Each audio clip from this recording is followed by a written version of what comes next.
Hello friends, आज की class में हम लोग देखने वाले हैं डीएलएड सेकेंड सेमेस्टर। विषय है वर्तमान भारतीय समाज और प्रारंभिक शिक्षा। इसमें हम लोग लेसन 3 कंप्लीट कर लिया है। आज लेसन 4 स्टार्ट करेंगे, शिक्षा में आदर्शवाद। तो चलिए वीडियो को स्टार्ट करते हैं। आदर्शवाद एवं शिक्षा क्या है, एक बार परिचय देख लेते हैं, इसके बाद हम आगे चलते हैं। ठीक है, तो परिचय क्या है कि जो आदर्शवाद है दोस्तों, आदर्शवाद शिक्षा दर्शन की एक महत्वपूर्ण विचारधारा है।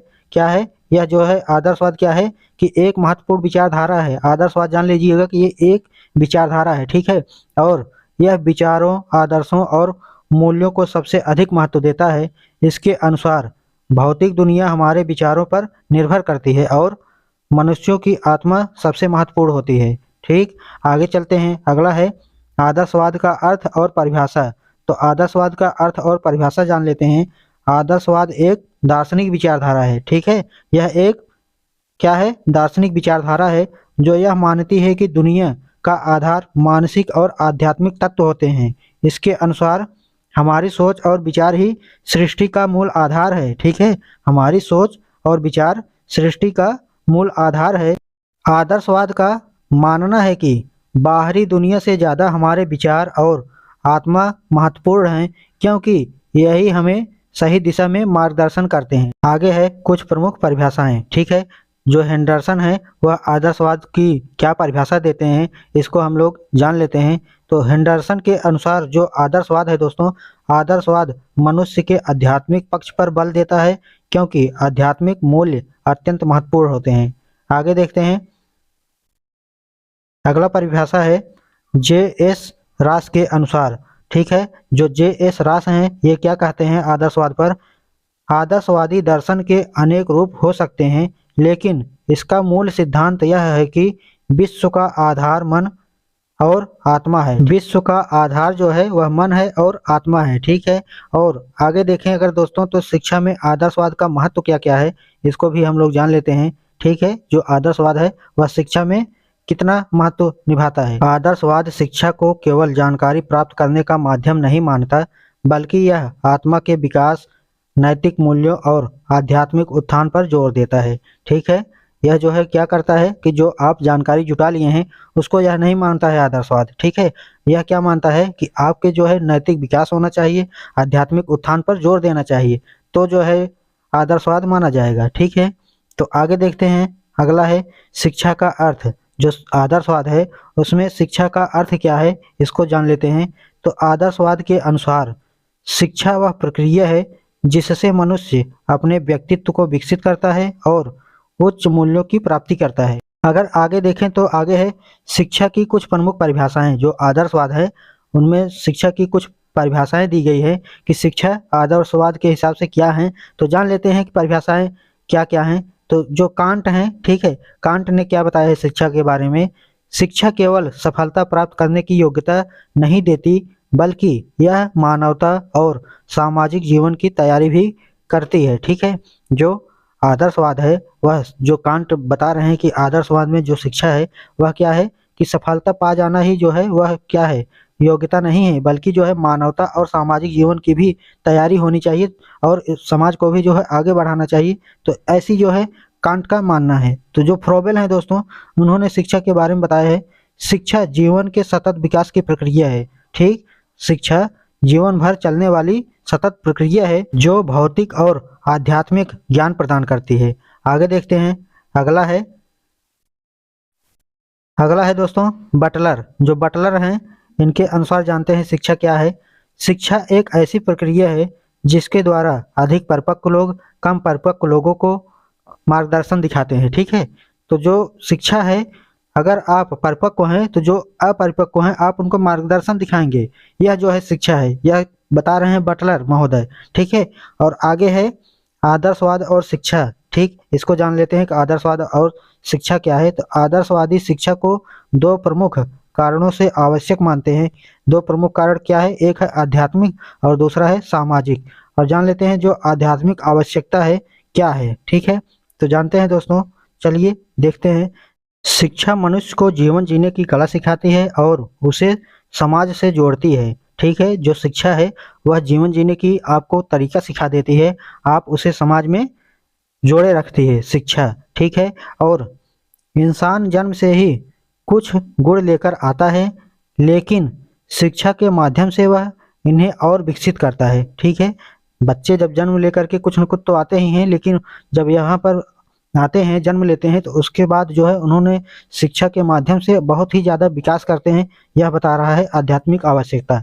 और आगे है आदर्शवादियों के अनुसार, क्या है आदर्शवादियों के अनुसार, मानव का स्वभाव आध्यात्मिक होता है और इसे समझने व अनुभव करने के लिए शिक्षा आवश्यक होती है, इसलिए वे शिक्षा को एक नैतिक प्रक्रिया मानते हैं, ठीक है। तो आगे देखते हैं, शिक्षा को नैतिक प्रक्रिया इसीलिए मानते हैं क्योंकि शिक्षा जो है आपको जीवन जीने की तरीका सिखा देती है। और आगे है दूसरा, सामाजिक आवश्यकता। सामाजिक आवश्यकता क्या है जान लेते हैं एक बार। मनुष्य समाज का एक हिस्सा है। मनुष्य क्या है? समाज का एक हिस्सा है। अगर आप पृथ्वी पर हैं तो जरूर ही दोस्तों क्या है कि सामाजिक रहेंगे, तभी जो है आपका उत्थान होता रहेगा, ठीक। तो ये बता रहे हैं जो है सामाजिक आवश्यकता में, ठीक है। और आगे क्या है, और उसमें अच्छाई को बनाए रखने में शिक्षा की अहम भूमिका होती है। शिक्षा से व्यक्ति में समाज अच्छे मूल्यों को प्रतिबिंबित करता है, जिससे समाज में संतुलन बना रहता है। इस कारण विद्यालय और शिक्षा व्यवस्था आवश्यक मानी जाती है। आदर्शवादी शिक्षा के उद्देश्य। आदर्शवादी शिक्षा का मुख्य उद्देश्य आत्मा की पूर्णता और चरित्र निर्माण है, ठीक है। जो आदर्शवादी हैं इनका कहना है कि आत्मा की पूर्णता और चरित्र निर्माण होना चाहिए, तभी जो है आदर्शवाद में शिक्षा होगा, ठीक है। और इसके अंतर्गत 4 मुख्य उद्देश्यों को रखा गया है। पहला है शारीरिक विकास, शरीर को स्वस्थ रखना है और क्या है सशक्त बनाना है, ठीक है। और दूसरा है सामाजिक विकास, समाज में अच्छे मूल्यों और आदर्शों का पालन करना है। और तीसरा है बौद्धिक विकास, ज्ञान प्राप्त कर बुद्धिमान बनना और क्या है विवेकशील बनना, ठीक है। कोई भी चीज हो अपने दिमाग से सोचना, तर्क करना, तब मानना, ठीक है दोस्तों। तो आगे है चौथा है आध्यात्मिक विकास। आध्यात्मिक विकास जो है इसमें आत्मा की शुद्धता और परमात्मा की ओर अग्रसर होना, ठीक है। आत्मा शुद्ध होना और क्या है परमात्मा की ओर जाना, यह जो है आध्यात्मिक विकास है। और अगला है आदर्शवादी शिक्षा का अन्य उद्देश्य क्या क्या है, इसको भी जान लेते हैं, ठीक है। तो संस्कृति का विरासत का संरक्षण, ठीक है। संस्कृति जो है उनको संरक्षण प्रदान करना, ठीक है। जो विरासत हैं उनको संरक्षण देना, जैसे धर्म हो गई, कला हो गया, नैतिकता हो गया, ठीक। और साहित्य, विज्ञान आदि का संवर्धन और उच्च आदर्शों की प्राप्ति, जैसे सत्य हो गई, शिव और सुंदरता को जीवन में अपनाना, ठीक है। और चरित्र निर्माण जैसे नैतिकता, सद्गुण और विनयशीलता का विकास करना। आगे है पाठ्यक्रम। पाठ्यक्रम क्या है इसको भी जान लेते हैं। आदर्शवाद के अनुसार पाठ्यक्रम में उन विषयों को स्थान मिलना चाहिए जो आत्मा, बुद्धि और चरित्र के विकास में सहायक होते हैं, ठीक है। तभी जो है पाठ्यक्रम आदर्शवादी के अनुसार होगा। तो अगला है पाठ्यक्रम में शामिल विषय। जो आदर्शवादी हैं दोस्तों, आदर्शवादी के अनुसार पाठ्यक्रम में क्या क्या विषय शामिल होने चाहिए। तो पहला है सत्य की प्राप्ति के लिए क्या है दर्शन है, गणित है, विज्ञान है, इतिहास है जैसे विषयों को पढ़ाया जाता है ताकि विद्यार्थी तर्क और ज्ञान को समझ सकें। और अगला है शिव अर्थात शुद्धता के लिए, ठीक है। तो शुद्धता के लिए क्या है नैतिक शिक्षा हो गई, धार्मिक शिक्षा हो गया, और क्या है समाज शास्त्र जैसे विषयों के चरित्र निर्माण और नैतिकता का विकास होता है। और तीसरा क्या है सुंदरता के लिए, जैसे संगीत हो गया, कला हो गया, साहित्य के अध्ययन से सौंदर्य बोध और रचनात्मकता का विकास होता है। और जो शिक्षण विधियां हैं, ठीक है, जो आदर्शवाद में शिक्षण विधियां हैं इनको भी अगर हम देखें, आदर्शवाद में शिक्षण विधियां केवल सूचनाएं देने तक नहीं सीमित रहती, बल्कि विद्यार्थियों को चिंतन, मनन और आत्म विकास की ओर प्रेरित करती हैं। प्रमुख शिक्षण विधियां कौन कौन सी विधि हैं हम जान लेते हैं। पहला है प्रश्नोत्तर विधि। जो प्रश्नोत्तर विधि है इनको हम सुकरात विधि के नाम से भी जानते हैं, ठीक है। और क्या है ये जान लेते हैं। इनमें शिक्षक प्रश्न पूछता है जिससे विद्यार्थी स्वयं उत्तर खोजने का प्रयास करते हैं। और दूसरा है संवाद विधि अर्थात प्लेटो। प्लेटो जो है बातचीत और चर्चा के माध्यम से ज्ञान प्राप्त किया जाता है, ठीक है। और आगे देखते हैं तीसरा है दोस्तों आगमन निगमन विधि। आगमन निगमन विधि क्या है कि इनके जो जनक है वो अरस्तु हैं, ठीक है। और पहले उदाहरण देकर के सिद्धांत तक पहुंचना है, ठीक, उसे हम क्या कहेंगे, आगमन कहेंगे। और फिर सिद्धांत से उदाहरण तक आना है उसको, तो उसको हम क्या कहेंगे, निगमन विधि कहेंगे। ठीक है। और चौथा है खेल विधि। खेल विधि जो है फ्रोबेल माने जाते हैं जनक। ठीक है। तो खेल खेल में बच्चों को सीखने की प्रेरणा दी जाती है। और पांचवा है निर्देशन विधि, हर्बर्ट। ठीक है। शिक्षक विद्यार्थियों को सही मार्ग दिखाकर शिक्षा प्रदान करता है। ठीक है। और आदर्शवादी शिक्षा का स्थान क्या होता है, इसको भी हम लोग जान लेते हैं कि आदर्शवादी शिक्षा का स्थान। आदर्शवादी शिक्षा में शिक्षक को विशेष महत्व दिया जाता है। शिक्षक को एक मार्गदर्शक, गुरु और प्रेरणा स्रोत माना जाता है। आदर्श शिक्षक के गुण, जो आदर्श शिक्षक हैं उनके क्या क्या गुण हैं उनको हम एक बार देख लेते हैं। पहला है ईश्वर का प्रतिनिधि। शिक्षक को ज्ञान और नैतिकता का प्रकाश फैलाने वाला माना गया है। और आगे देखते हैं अगर, तो दूसरा है नैतिक और चरित्रवान। ठीक है। तो इनमें है शिक्षक का आचरण उच्च होना चाहिए जिससे वह छात्रों के लिए आदर्श बन सके। और तीसरा है ज्ञान का भंडार। शिक्षक को अपने विषय की गहरी जानकारी होनी चाहिए। और चौथा है छात्रों का मित्र और मार्गदर्शक। शिक्षक को विद्यार्थियों के प्रति स्नेहपूर्ण और सहयोगी होना चाहिए। पांचवा है शिक्षण कला में निपुण। शिक्षक को सरल और रोचक तरीके से पढ़ने की कला आनी चाहिए। और आगे देखते हैं क्या है आदर्शवादी विद्यार्थी के गुण। ठीक है। हमने शिक्षक के बारे में जान लिए, अब विद्यार्थी के भी बारे में जान लेते हैं कि आदर्शवादी विद्यार्थी के क्या क्या गुण होने चाहिए। ठीक है। तो पहला है सत्य, शिव और सुंदरता में विश्वास रखने वाला। जैसे क्या है कि विद्यार्थी को सच्चाई, अच्छाई और सौंदर्य को अपने जीवन में अपनाना चाहिए। और दूसरा है नैतिक मूल्यों को अपनाने वाला, जैसे उसे ईमानदारी, विनम्रता और सदाचार का पालन करना चाहिए। और तीसरा है गुरु के प्रति भक्ति रखने वाला। शिक्षक का सम्मान करना और उसे मार्गदर्शक को स्वीकार करना आवश्यक है। ठीक है। और उनके मार्गदर्शक को क्या करना है, स्वीकार करना आवश्यक है। और आगे बात करें दोस्तों, चौथा है परोपकारी और न्यायिक प्रिय। ठीक, चौथा है परोपकारी और न्यायप्रिय। विद्यार्थी को दूसरे की मदद करने और सही निर्णय लेने की योग्यता रखनी चाहिए। अनुशासन क्या है, इसको भी हम लोग जान लेते हैं कि आदर्शवाद में अनुशासन क्या है। तो आदर्शवाद अनुशासन को आत्मसंयम और आत्मनिर्देशन का साधन मानता है। यह कठोर अनुशासन का समर्थन नहीं करता। ठीक है। बल्कि क्या है कि जो नैतिक मूल्य हैं, ठीक है, उन पर आधारित अनुशासन की बात करता है। ठीक। तो आगे देखते हैं, अगला है अनुशासन के सिद्धांत। ठीक है। क्या सिद्धांत है इनको भी हम देख लेते हैं। पहला है आत्मनियंत्रण पर बल देना। ठीक है। विद्यार्थी को अपने व्यवहार और भावनाओं पर नियंत्रण रखना चाहिए ताकि वह सही दिशा में आगे बढ़ सकें।